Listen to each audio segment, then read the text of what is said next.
आज के टाइम में इन्वेस्टिंग और फाइनेंशियल प्लानिंग बहुत इंपॉर्टेंट टॉपिक बन चुके हैं, लेकिन फिर भी बहुत लोग कंफ्यूज रहते हैं कि पैसे कैसे इन्वेस्ट करें और कहाँ से शुरू करें।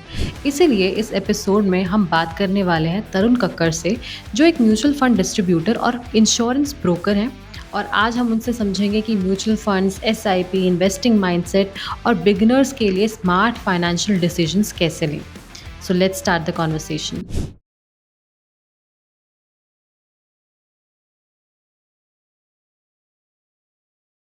Hello, sir. Welcome to the show. Thank you. Thank you for calling. Well, it's a pleasure to have you here. And before we start, मैं चाहती हूँ कि आप एक छोटा सा intro हमारी audience को दें. So, I'm Tarun Kakkar, certified financial planner based out of Chandigarh. We are into category of mutual fund distribution and we are also insurance brokers. Okay. So, I started my journey in 2005 during my studies. I started my career from insurance sector. Then now we are managing 550 crores of assets. Wow. And moreover, we are into also insurance broking. So we have a full-fledged team to handle the operations as well as sales. Okay. So आज का हमारा जो motive है आपको इस show पे बुलाने का, that is about to know कि हम कैसे अपनी जो मनी है, जो हम इतनी हमारी हार्ड अर्न मनी होती है, उसको कैसे एक राइट डिसीजन लेके इन्वेस्ट कर सकते हैं, और कुछ नॉलेज और इंसाइट्स अबाउट म्यूचुअल फंड्स वो कितने सही हैं, कैसे इन्वेस्ट करना है, किस तरह के होते हैं. So for a person who is like very beginner, जैसे कि अगर मैं अपनी बात करूँ, I am into my early 20s, so I got to know कि हाँ, I have to start deciding for my financial stability and do some sort of planning. तो मैंने काफ़ी रिसर्च करा, फ्रेंड से पूछा what to do and what not to. They said कि stocks में कर दो इन्वेस्ट या शेयर मार्केट में कर दो, but it's a very long run game and काफ़ी हायर रिस्क फैक्टर्स होते हैं. तो एक एडवाइस मिलेगी, म्यूचुअल फंड्स में इन्वेस्ट कर दो. सो for someone who is like me, जिसको भी नहीं पता कि कैसे करना है इसमें इन्वेस्ट, किस तरीके से करना है, तो म्यूचुअल फंड्स बहुत बेसिक लेवल से होते क्या है? So पहले मैं आपको म्यूचुअल फंड्स बताता हूँ कि क्या होते हैं. So mutual funds is a pool of different investments. अब आप शेयर्स की बात कर रहे थे. लेट्स से आपने अपना करियर स्टार्ट किया है, आपको कह दूँ कि आप जी MRF के शेयर में पैसा इन्वेस्ट करिए. That's a very good share. So the price of MRF share is around 1.5 lakhs. चलो मारुति के शेयर्स में इन्वेस्ट कर लो. आप देखो ना, मैक्सिमम गार्ड्स मारुति की है, तो मारुति की शेयर ले लोगे वो तो कभी जाएंगे ही नहीं.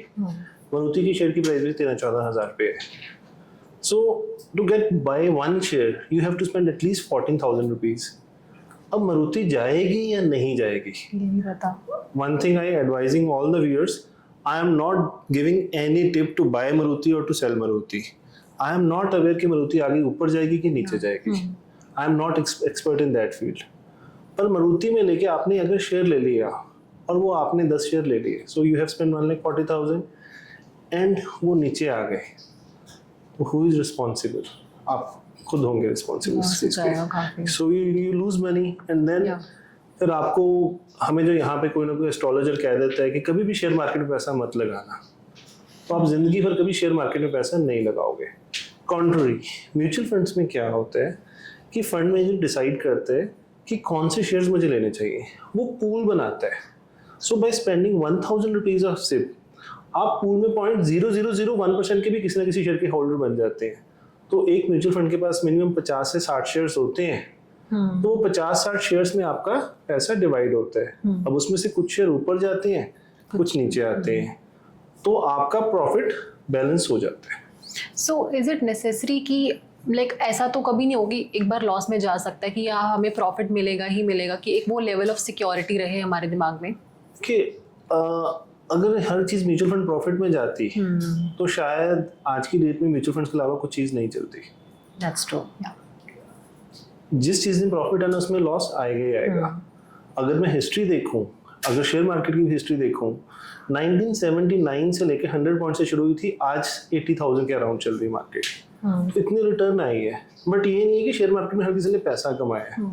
लोग जब मार्केट ऊपर जाती है तो पैसा लगाते हैं, जब नीचे आती है तो निकालते हैं.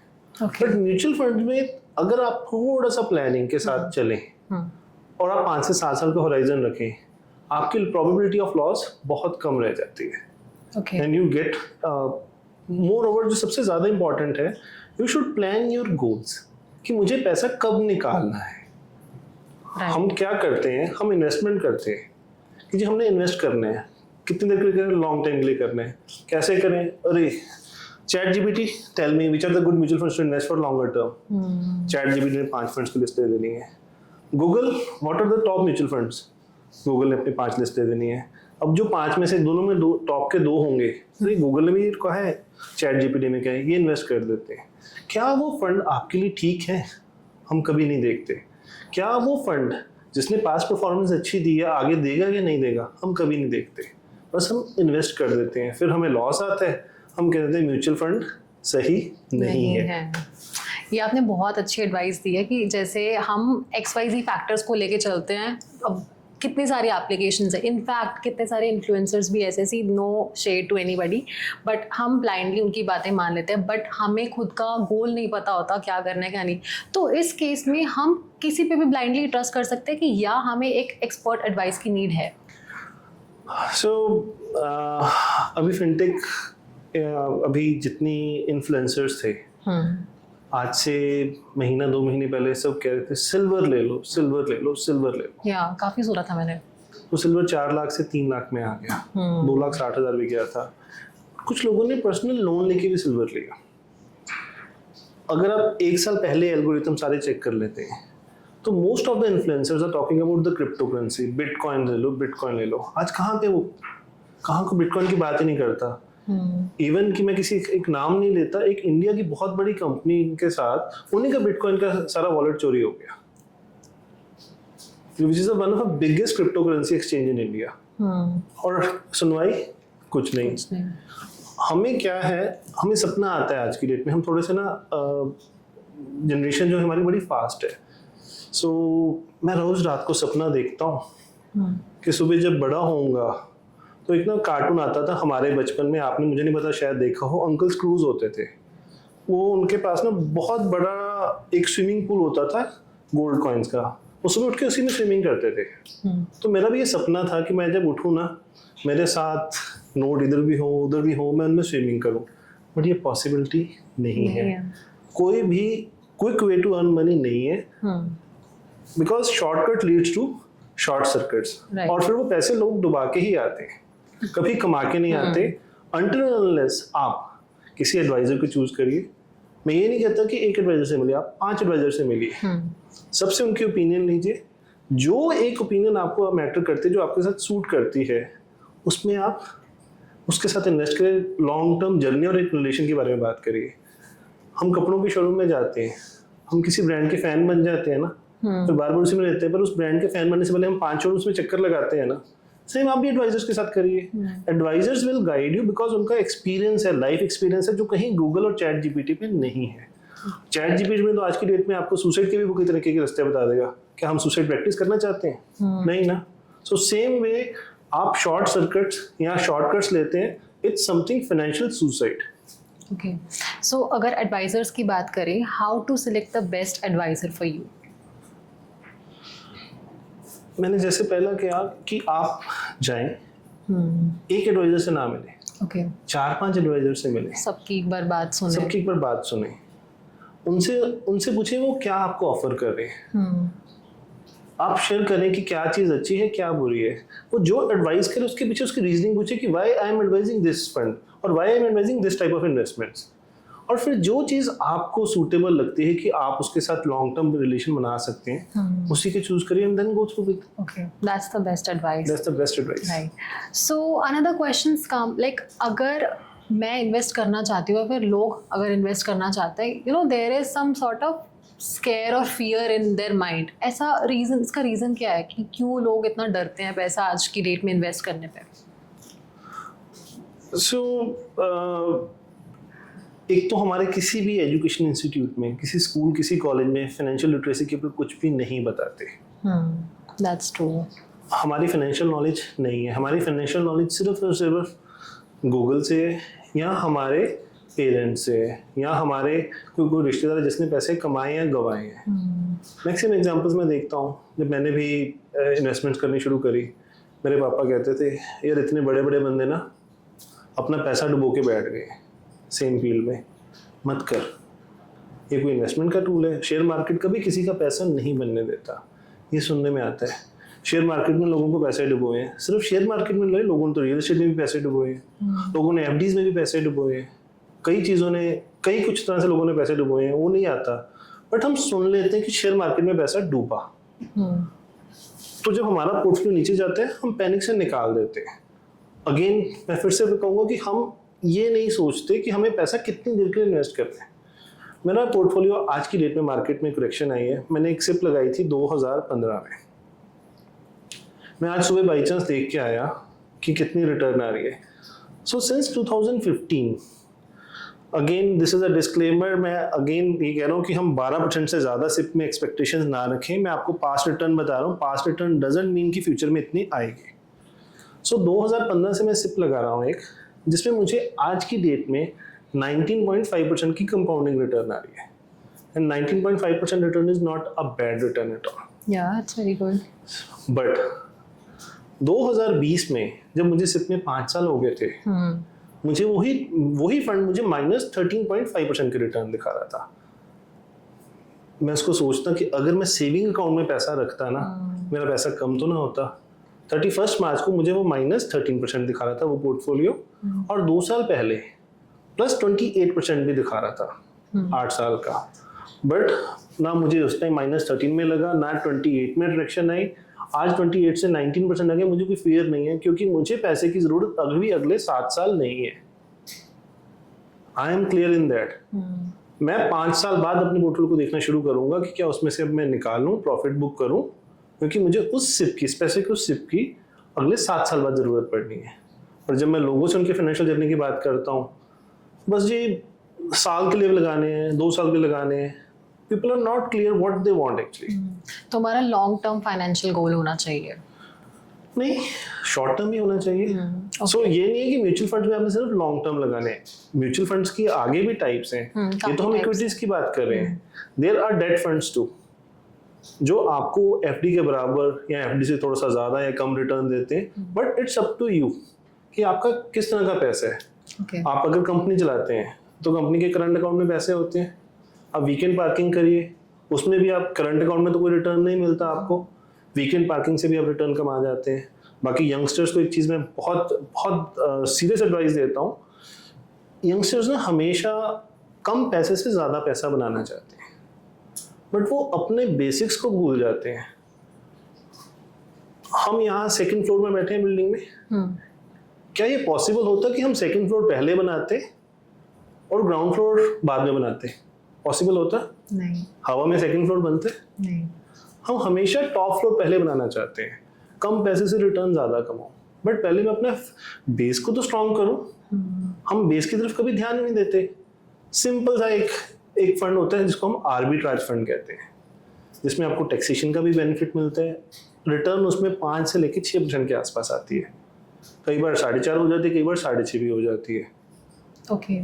सो उसमें आप मिनिमम इन्वेस्टमेंट एक बार 5,000 करिए और टारगेट रखिए। जब मेरे पास पैसे मैंने आर्बिट्राज में डालने हैं। ओके। अब उसको टारगेट कैसे बनाना है कि जो मेरी सैलरी है मैं उसका पहले 1 महीने का जुगाड़ करूँ। मेरी 50,000 सैलरी है, मेरी लाख सैलरी है, मेरी 30,000 सैलरी है, what ever is my salary, at least जो मैं अपनी 1 महीने की सैलरी है उसको वहाँ पे बना के जोड़ लूँ।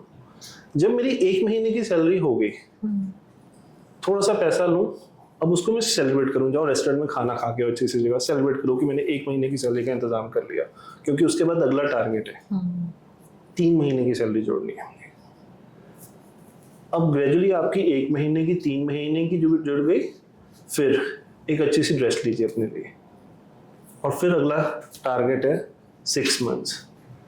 सो आजकल जैसे कोई जॉब सिक्योरिटी नहीं है, किसी तरह का बहुत तरह के कॉम्प्लिकेशंस चल रहे हैं हमारे न्यू लाइंस के आने के कारण, तो मैंने 6 महीने का अपना इमरजेंसी फंड मेंटेन करके रख लिया। अब अगर मुझे 6 महीने कोई जॉब नहीं मिलेगी, कोई प्रॉब्लम आएगी, तो मैंने अपना हिसाब कर लिया। जब मैंने ये पहला अपना बेस को स्ट्रांग बना लिया, अब जब मेरा बेस स्ट्रांग हो गया ना, अब मैं अपने शॉर्ट टर्म के गोल्स की तरफ जाऊँ, जो नेक्स्ट 3 से 5 साल में आने। 3 से 5 साल में शायद मैंने गाड़ी भी लेनी है, मैंने घर लेने हैं, अगर मैरिज नहीं हुई या हुई है, अगर नहीं हुई तो हनीमून में भी जाना है, अगर मैरिज हुई है तो बच्चों के लिए भी कुछ प्लानिंग करनी है, 3 से 5 साल के लिए गोल। जब एक वो सीढ़ी पार हो गई, आपने मेंटली आपको कितनी सिक्योरिटी मिल गई कि मैंने अपनी इमरजेंसी भी कर ली और अगले 5 साल का भी जुगाड़ कर लिया कि 5 साल में मुझे पैसे की ज़रूरत है। Then you should go for your longer term goals, for your retirement, for your kids education और whatsoever it is. Moreover जब आप ऐसे से थोड़े से पैसे सेविंग की आदत लग जाएगी ना, तो आजकल जैसे मैं देख रहा हूँ कि मैक्सिमम इन्फ्लुएंसर्स आजकल ट्रैवलिंग बहुत कर रहे हैं, और उनका एक मैंने नया डाटा देखा कि वो ट्रैवलिंग करने के लिए लोन्स ले रहे हैं, पर्सनल लोन्स ले रहे हैं, just to show off the peers कि यार I am going to Switzerland, I am going to Japan, I am going to this place that place. वो लोन लेके जा रहे हैं, बट आपको अपने घूमने के लिए भी लोन नहीं लेना पड़ेगा, आपके अपने पैसे सेव होंगे, उससे लोन लेने जाएंगे, और आपका जो वहाँ घूमने का कॉन्फिडेंस भी होगा ना, दैट इज ऑल्सो डिफरेंट। सो जैसे अभी आपने गोल्स एक्सप्लेन करे, म्यूचुअल फंड्स के भी बहुत सारे टाइप्स होते हैं अकॉर्डिंग टू गोल्स, तो क्या क्या होते हैं वो? पहले म्यूचुअल फंड्स के टाइप्स बहुत होते हैं, गोल्स के साथ नहीं उनको कर सकते, हम गोल्स के साथ रिलेट कर सकते हैं उनको। ये नहीं है कि कुछ स्पेसिफिक गोल्स होते हैं, अगर जैसे लॉन्ग टर्म, शॉर्ट टर्म, कुछ वीकली टर्म्स भी होती हैं। सो स्पेसिफिक गोल ओरिएंटेड 2 तरह के म्यूचुअल फंड्स हैं as on today, which is one is for retirement, second is for children, जो एक्चुअल स्पेसिफिक गोल्स के हैं। बाकी सब म्यूचुअल फंड को हमने आपके गोल के साथ उनको कोरिलेट करने हैं। बट अगर मैं टाइप्स ऑफ म्यूचुअल फंड्स की बात करूं, मेजर 2 टाइप्स होती हैं, डेट, इक्विटी। डेट हो गया आपका एफडीज। सो अब उसमें आगे जब हम डिफरेंट टाइप्स में जाते हैं, कुछ डेट फंड्स सिर्फ गवर्नमेंट सिक्योरिटीज में लगाते हैं, कुछ डेट फंड प्राइवेट कंपनीज में लगाते हैं, कोई मिक्सचर करके लगाते हैं। फिर आते हैं इक्विटी। जो इक्विटी की मेजर क्लास है, लार्ज कैप बड़ी कंपनीज, मिड कैप लार्ज से छोटी, and then small cap. And recently SEBI ने कुछ साल पहले गाइडलाइंस करी थी कि कोई भी म्यूचुअल फंड्स टॉप 500 कंपनी से नीचे नहीं जा सकते। ऑल्दो अब माइक्रो कैप कंपनीज कुछ आए हैं, फंड्स आए हैं माइक्रो कैप फंड्स, बट वो भी 750 से नीचे नहीं जा सकते हैं कि टॉप की 750 कंपनीज में ही आपका पैसा इन्वेस्ट होगा। That is only in micro caps, otherwise 500 से नीचे कंपनीज में नहीं होते मेजर ऑफ म्यूचुअल फंड्स। अब इनका फिर आगे मिक्सचर आता है, लार्ज कैप का, लार्ज एंड मिड कैप, और sectoral funds, banking, transportation, pharma, IT industry, and a new category recently introduce few years ago, multi asset companies, जिसमें आपका इक्विटी, डेट, गोल्ड, सिल्वर सबका मिक्सचर आता है, and index funds. There are so many type of funds, but ये नहीं कि हमने हर fund में पैसा इन्वेस्ट करना है। ओके, कि बताया था कि डेट में भी करना चाहिए, इक्विटी में भी करना चाहिए। एक ना पहले रेशियो थी, वो कहते थे कि जैसे जैसे आपकी एज बढ़ती है ना, आप अपना इक्विटी एक्सपोजर कम करते रहो। वो आज से 250-300 साल पहले थ्योरी थी। आज की वो थ्योरी रेलेवेंट नहीं है, बिकॉज आज के आपके गोल्स डायनेमिक हो गए, आपका लाइफस्टाइल डायनेमिक हो गया। जो चीज़ आपके पेरेंट्स करते थे आज वो नहीं करते हो, जो उनके लिए लग्जरी थी शायद आपके लिए नेसेसिटी हो गई है। मैं ज़्यादा दूर की एग्जांपल नहीं देता, आज से 20-25 साल पहले जिस घर में एसी लगता था ना, सारे के सारे रात को गर्मी में एक ही रूम में सोते थे एसी के आगे, and that time AC was luxury. आज की डेट में आपको गाड़ी भी एसी चाहिए, ऑफिस भी एसी चाहिए, घर में गर्मी जाते हैं, अरे अरे एसी चलाओ, गर्मी है गर्मी है गर्मी, हम बिना एसी के नहीं रह सकते। So now AC become necessity. Telephones luxury होती थी, आज की डेट में लोग नेसेसिटी बना लिया। आज तो रिक्शा वाले के पास भी टेलीफोन चल रहा है, और कईयों के पास तो 2-2, 3-3 नंबर पे चला के घूम रहे हैं। फोन, इंटरनेट, ईमेल कितनी ज़रूरी हो गई है। बैंकिंग में भी आपको ईमेल की ज़रूरत पड़ती है, बिना ईमेल आईडी के वो बैंक अकाउंट भी नहीं खोलते, पहले ज़रूरत नहीं थी। तो सेम वे जब आप म्यूचुअल फंड्स की तरफ जाते हैं, तो ये नहीं कि आपने हर म्यूचुअल फंड में इन्वेस्ट करना है।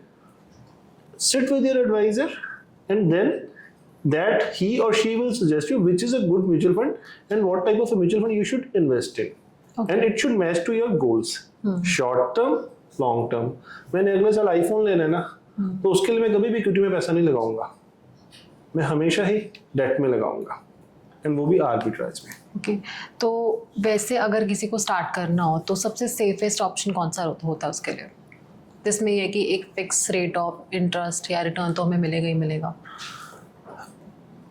रिटर्न से ज़्यादा ज़रूरी मैं सेविंग की हैबिट मानता हूँ। आज की डेट में हमारी सेविंग की हैबिट नहीं है। पहले पिग्गी बैंक्स की भी ऐड आती थी, आज की डेट में हम पिग्गी बैंक्स दिखते भी नहीं है। वो बच्चों को जो शगन मिलते थे वो पेरेंट्स से पॉकेट मनी मांगते थे, पिग्गी बैंक में रखते थे, फिर जाके दिवाली में पटाखे चला लेते थे या कहीं ना कहीं किसी ना किसी इवेंट के लिए यूटिलाइज करते थे। सेविंग की आदत बनाई गई थी, वो पहले से चलती थी। आज की डेट में मैं अगर किसी से पूछूं कि कौन अपने बच्चे को पिगी बैंक देते हैं तो हार्डली 1% से भी नहीं होंगे ज़्यादा लोग। सो रिटर्न से पहले हमें सेविंग की हैबिट डालनी बहुत ज़रूरी है। मुझे नहीं लगता कि आप वन शुड इन्वेस्ट इन जो गूगल में टॉप रिटर्न वाले फंड आते हैं उसमें इन्वेस्ट करें। One should start investing in arbitrage only.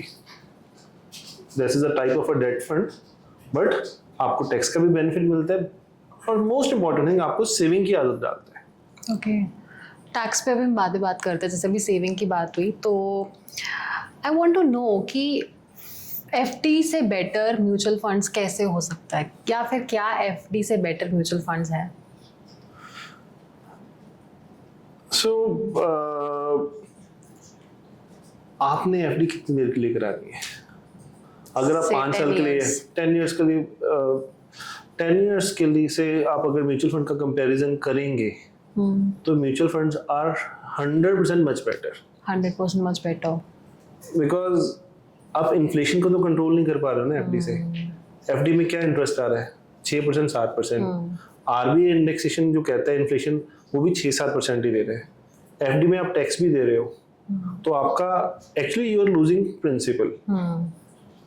इसको अगर मैं रिसेंट इसी तरह से एग्जांपल लूँ आईफोन की, जब आईफोन नए नए आए थे 70-80 हज़ार के थे, जब आईफोन का फर्स्ट मॉडल आया था 80,000 सुपर लग्जरी, वो कई साल तक 80,000 में चला। आज की डेट में आईफोन का अपर मॉडल 2-2 लाख तक भी पहुंच गया। जो टॉप मॉडल पर 80 का था 2 लाख का हो गया।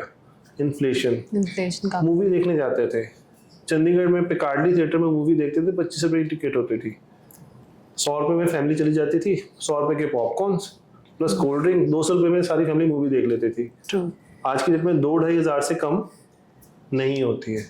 रेस्टोरेंट में खाना खाने जाते थे, तो आज भी आप जाएंगे कई पुराने रेस्टोरेंट्स में पुराने लोग बैठे हैं जिनका कभी बिल ही नहीं आता था। लगता था अरे 5 रुपए 10 रुपए में आता था। आज वहाँ खाना खाने जाते हैं, मिनिमम 1 to 2,000 पर हेड कॉस्ट आने लग गई है। This is inflation. सो हम एफडी जब कराते हैं हम ये तो देखते हैं कि 1 लाख के पीछे 6,000 आ गया, 7,000 आ गया, बट नेक्स्ट टाइम उसकी परचेज वैल्यू क्या आ रही, वो कभी भी नहीं देखते। राइट, आई थिंक ये बहुत इंपॉर्टेंट मैसेज है। एंड वन मोर बेनिफिट जो मुझे लगता है वो ये है कि म्यूचुअल फंड्स में लाइक एफडी को आप बीच में नहीं ब्रेक डाउन कर सकते, otherwise you have to pay some sort of penalty. Mutual funds में आप इजीली अमाउंट निकाल सकते हैं, वो उसके बाद कंपाउंड होता रहता है हमारा rate of interest. So mutual funds में एफडी में एक ये है कि आपका प्रिंसिपल आपको इमीडिएटली वापस मिल जाता है, इंटरेस्ट में पेनल्टी लगती है। म्यूचुअल फंड में अगर मार्केट नीचे जाए, आपने आज इन्वेस्ट की, कल मार्केट नीचे चली गई, तो आपको शायद प्रिंसिपल का भी लॉस हो। बट अगर आपने म्यूचुअल फंड्स में पैसे लगाने हैं, इक्विटी म्यूचुअल फंड्स में, तो 5 से 7 साल पहले निकालने का बिल्कुल मत सोचें। आप वो निकाल रहे हैं तो फिर आप गलती ही कर रहे हैं। ओके, तो अभी जैसे वर्ल्ड में काफ़ी जियोपॉलिटिकल सिचुएशंस चल रही हैं, वॉर की कंडीशन जैसे बता रहे हैं लोग, तो क्या इसका इम्पैक्ट हमारी इन्वेस्टमेंट पर या फिर म्यूचुअल फंड्स इन्वेस्टिंग पर पड़ रहा है? सो एक बहुत अच्छी चीज़ है, अच्छी भी बुरी भी। इंडिया डायरेक्टली कहीं भी इन्वॉल्व नहीं है, या बट सेकंड चीज़ आप ये देखिए, मार्केट ऊपर नीचे हो रही है without India's involvement, and still हमारा सिप इनफ्लो कम नहीं हो रहा, हमारे डोमेस्टिक इन्वेस्टर कम नहीं हो रहा। जो लोग मार्केट को समझ रहे हैं वो ये कह रहे हैं कि सेल लग गई है। जब किसी मॉल में सेल लगती है ना, हमें कपड़े चाहिए भी नहीं तो हम खरीद के आ जाते हैं। अब जब शेयर मार्केट में सेल लगती है, अरे ये तो रिसेशन है, ये तो करेक्शन है, लोग भागते हैं। ऑल हमें सेल का बेनिफिट लेना चाहिए। जो इतनी पुरानी कंपनीज हैं, इतने पुराने म्यूचुअल फंड्स हैं जिन्होंने इतनी रिटर्न दी है, वो कहाँ भागेंगे? कहीं नहीं जा रहे हैं। शॉर्ट टाइम में शायद यहाँ से डिप हो सकता है, और मैं ये नहीं कह सकता कि डिप नहीं होगा, बट कॉन्ट्ररी हमारा फाइनेंशियल सिचुएशन, हमारा इंडिया की financial position is very strong. हम सिर्फ एफआईज के इन्वेस्टमेंट्स देख रहे हैं, हम एफडीआईज के इन्वेस्टमेंट नहीं देख रहे। हम ये भूल जाते हैं कि जो सबसे ज़्यादा वर्किंग पॉपुलेशन और स्पेंडिंग पॉपुलेशन इंडिया में है, वर्ल्ड मार्केट इंडिया बन रहा है। लोग हमारे पास पैसा लगा रहे हैं। आईफोन सबसे ज़्यादा इंडिया में बिकता है, किसी और कंट्री में नहीं बिकता, क्योंकि स्पेंडर सबसे ज़्यादा स्पेंडिंग हमारे इंडिया में ही हो रही है। कोई नया शोरूम आता है, कोई आता है कपड़े का, वो इंडिया में लॉन्च करने के पीछे कर रहा है। अभी रिसेंटली हमारे यूरोप के साथ ट्रेड हुआ है, आपके जो यूरोप के ब्रांडेड चीज़ें हैं आपको सस्ते रेट से मिलेंगी, और वो बड़े बड़े जोर शोर से इंडिया में लॉन्च कर रहे हैं। अच्छा, रिसेंट एग्जांपल आपको देता हूँ, क्योंकि हमारी जो भी इन्वेस्टमेंट्स आती है ना, वो हमारी स्पेंडिंग के ऊपर आती हैं, स्पेंडिंग से शेयर मार्केट करती है। रिसेंट एग्जांपल लास्ट ईयर आप गूगल कर लीजिएगा कि Swiss watches are famous for their expensive watches. World में सबसे ज़्यादा कहाँ बिकी है? इंडिया में। पहले रोलेक्स डिस्काउंट देता था, जब से इंडियंस ने रोलेक्स लेनी शुरू करी है ना, उसमें भी वेटिंग ले आए हैं। कहाँ आ रहा है पैसा? ये सब इंडिया में पैसा इन्वेस्ट भी हो रहा है, लोग कमा रहे हैं, खर्च रहे हैं, और इंडिया की मार्केट को कुछ भी नहीं होगा। थोड़ा सा नीचे जाएगी, बट फिर से ग्रो करेगी ही करेगी। No one can stop that. Okay, so as per your advice, अभी हमें ऐसा पैनिक वाली सिचुएशन क्रिएट नहीं करनी चाहिए, और जो भी हमारा लॉन्ग टर्म प्लान है उसको लेकर चलना चाहिए। Like we should focus more upon long term investment. We should focus on ourselves कि how we want to settle our life in future. मैं अपनी लाइफ को यहाँ आज से 5 साल बाद कहाँ देख रहा हूँ, 10 साल बाद कहाँ देख रहा हूँ, और कम अमाउंट से ज़्यादा अमाउंट सिवाय इक्विटी से कहीं नहीं बन सकती। बाकी सब जगह पर इन्वेस्टमेंट करते हैं, आपको मोटी मोटी अमाउंट लगानी पड़ती है, इन्वेस्ट करनी पड़ती है, ज़्यादा अमाउंट करोड़ों में करने पड़ते हैं। सिर्फ आप 1000 की भी शुरू करेंगे ना, वो भी आपको कंपाउंडिंग रेट के साथ अच्छी रिटर्न देगी ही देगी। ओके, तो सिप को लेके आपकी क्या एडवाइस है? क्या हमें उसको लाइक एक हैबिट बना लेनी चाहिए अपनी? एग्जैक्टली जी, हमें बना लेनी चाहिए। मैं अगर कोई अपना बंदा लाइफ को स्मूथली लेना चाहता है, 100% में से 30% one should invest in SIPs, 40% on day to day expenses, 30% for EMIs। बल्कि लोग करते क्या है, 70% EMIs में लेते हैं, 30% अपने ऊपर खर्चते हैं।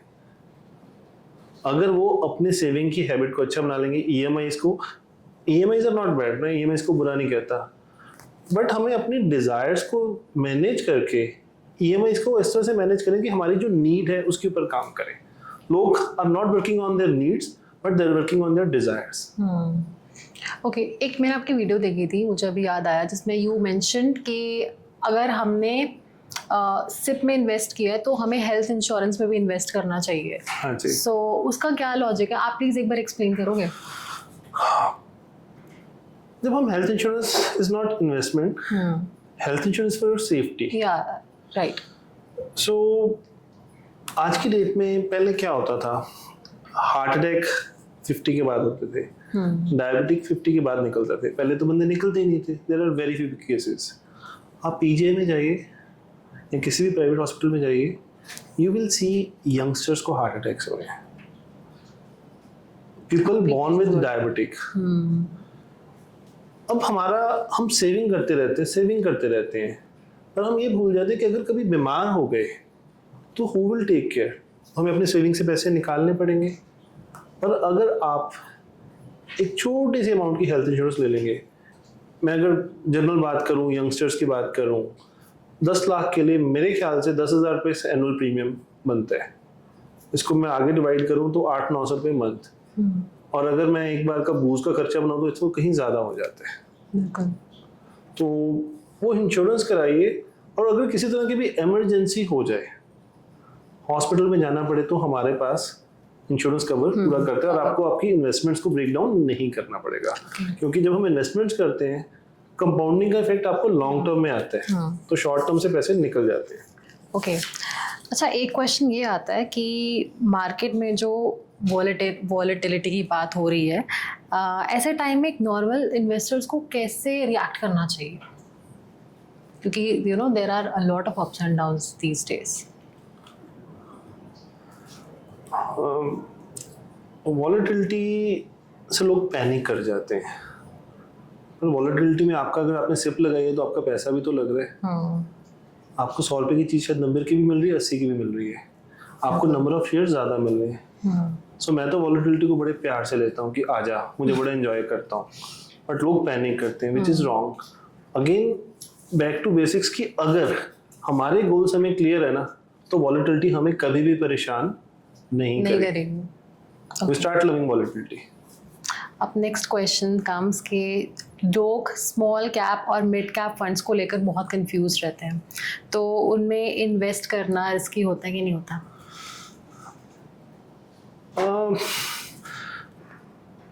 मैं इसको रिस्की नहीं कहूँगा, वॉलेटाइल कहूँगा.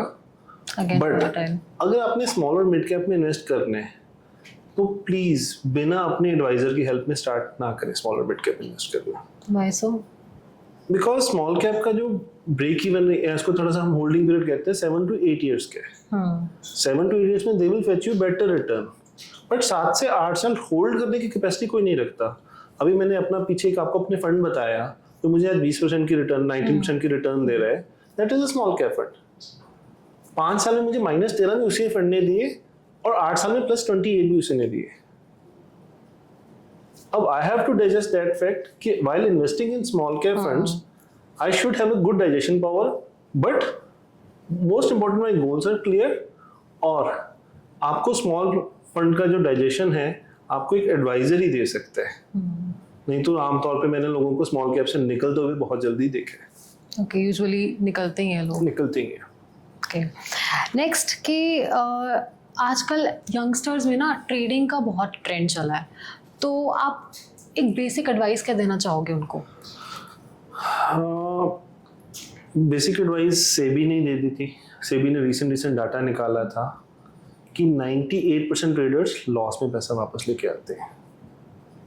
ये मेरा डाटा नहीं है, सेबी का डाटा है.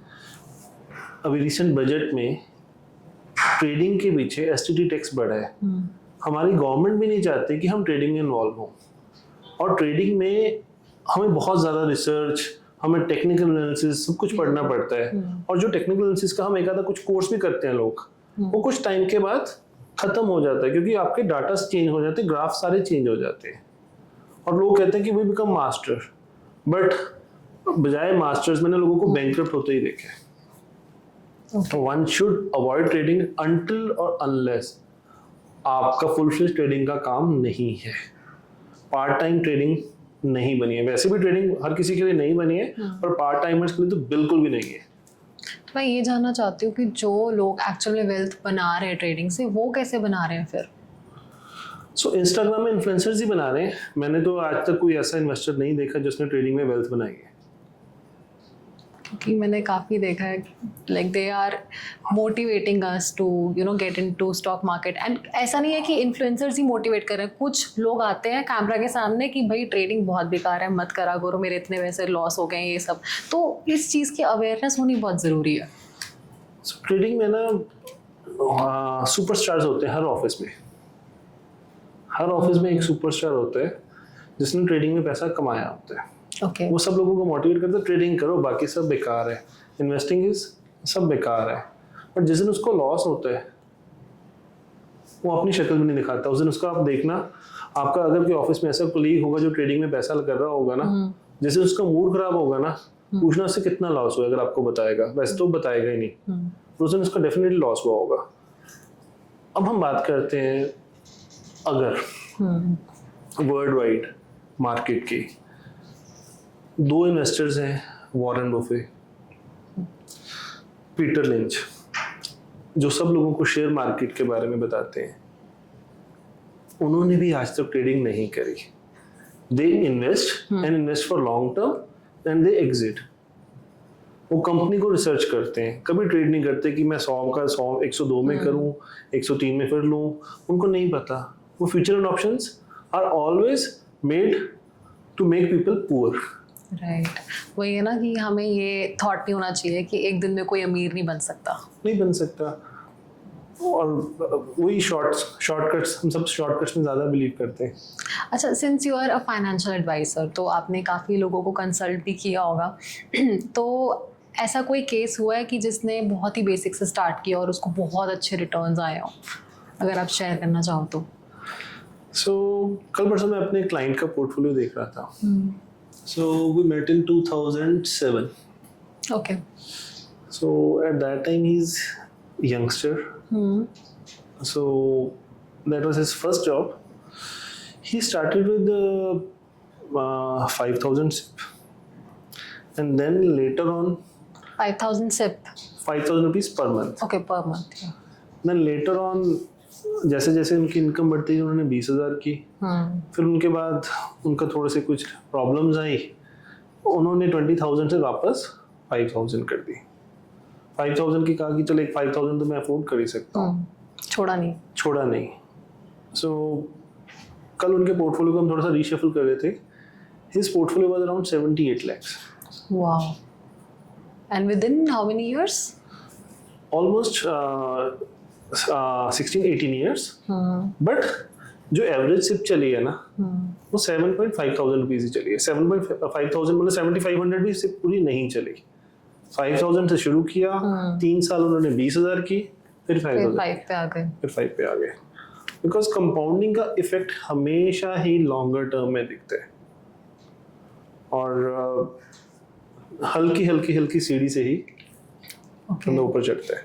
Wow, well, that's a powerful move, I would say. So, आपको क्या लगता है कि आने वाले 5 to 10 years में इन्वेस्टिंग का लैंडस्केप इंडिया में कैसा रहेगा? देखिए, people are becoming more aware towards investments. अगर हम पिछले 5-6 साल की बात करें, हम अगर डीमैट्स की बात करें तो जो 1-2% थे वो 10 से 12% हो गए। People start investing more, they want to learn more. पहले हम investments, because I met lot of youngsters, पहले उन्हें इन्वेस्टमेंट की बात उनको समझ ही नहीं आती थी। Now they coming with the questions which is somehow a very good for our wealth and for longevity of Indian markets. आ रहे हैं लोग, अवेयर हो रहे हैं। बट प्रॉब्लम, हर चीज़ के प्रोज एंड कॉन्स होते हैं। Pros, yes they are coming, but con वो अपने आप में सेल्फ सफिशिएंट बनने की कोशिश कर रहे हैं, which is somehow good. But कुछ चीज़ें ऐसी होती हैं जो एक्सपीरियंस के बाद ही आएंगी। 2008-9 में ना इंटरनेट कॉमन हुआ था, उस टाइम गूगल आया, तो गूगल से सारी चीज़ें आती थी। तो मुझे एक मेरा कोलीग कहता होता था, both God and devil lie in detailing Google is our God, everything is available.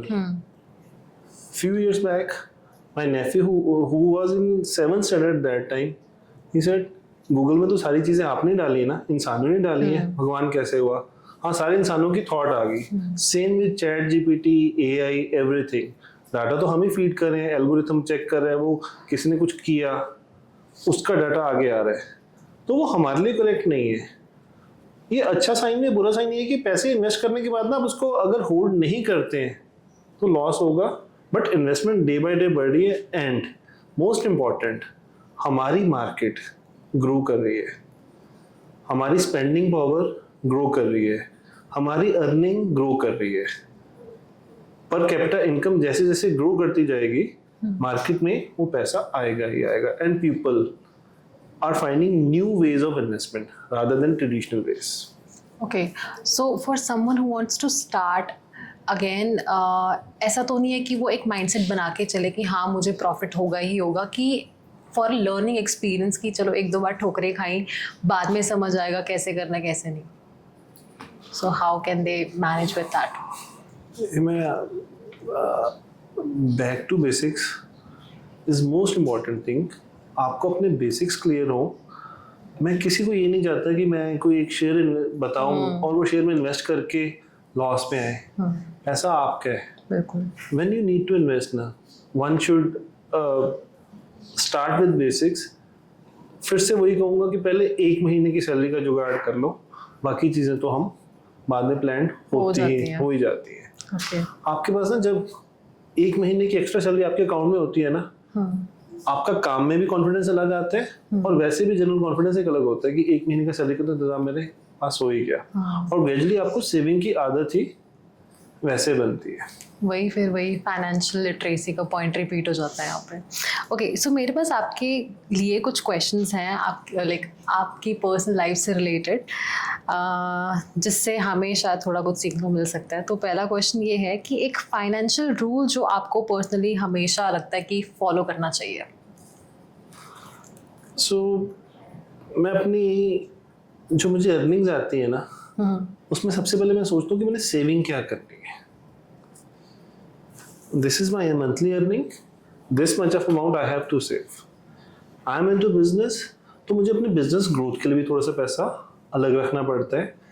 And मुझे खुद को भी, मेरी कई हॉबीज हैं। सो आई एम एवी ट्रैवलर, मुझे घूमने का शौक है, मुझे फोटोग्राफी का शौक है, तो मेरे पास भी अच्छे इक्विपमेंट्स में रखता हूँ, उनको भी यूटिलाइज करता हूँ, यूज़ करता हूँ।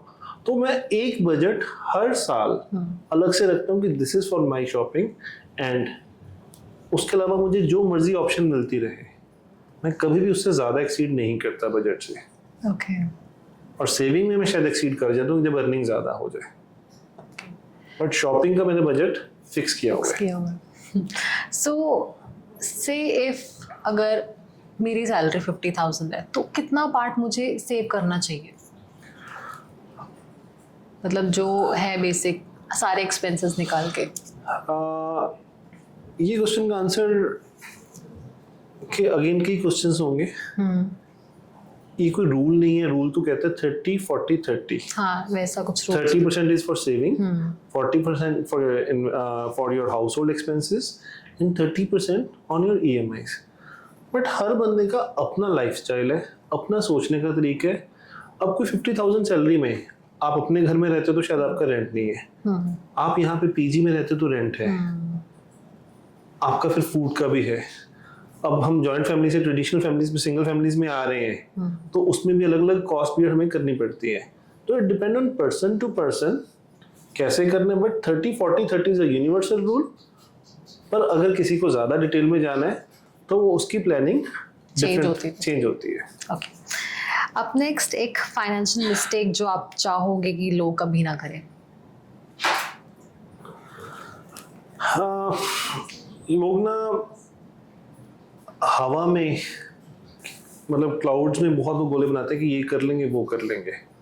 हमने जब भी कोई चीज़, हमारे पास जब लॉटरी भी लगती है ना, या हमारे पास पैसे भी आते हैं, बोनस भी आते हैं, हम खर्चे की पहले तैयारी करते हैं कि यार ये चीज़ नहीं लाऊंगा। पर सबसे पहले हमें ये कुछ चीज़ नहीं खरीदनी है तो यूनिवर्सल रूल है कि फर्स्ट 50 आवर्स वेट करो। 50 घंटे के बाद आपको फिर लगता है ना कि इस चीज़ की ज़रूरत है, then go for it. Otherwise कभी भी ना शॉपिंग करें। तो मैक्सिमम अपना पैसा ही शॉपिंग में वेस्ट कर रहे हैं। तो उसको आपको एक प्लान नहीं बना के चलना कि हमें ये लेना ही लेना है। There was an article few days back, I was reading, going to that article. So आज की डेट में सबसे ज़्यादा शॉपिंग ना कहाँ से हो रही है? Wild guess. लोग सुबह सुबह अपनी सीट में बैठ के शॉपिंग कर रहे हैं, अमेजोन से, फ्लिपकार्ट से, ये शॉपिंग चल रही है उनकी। कईयों की ज़रूरत है, अरे वो एक के साथ दूसरा चीज़ फ्री मिलती है, ले लो। ब्लिंकिट, हमें चाहिए होते हैं 1 नूडल्स, हम 3 का ऑर्डर कर देते हैं क्योंकि 3 से हमारी डिलीवरी फीस कम हो जाती है, और 2 कब तक पड़े रहते हैं हमें नहीं पता।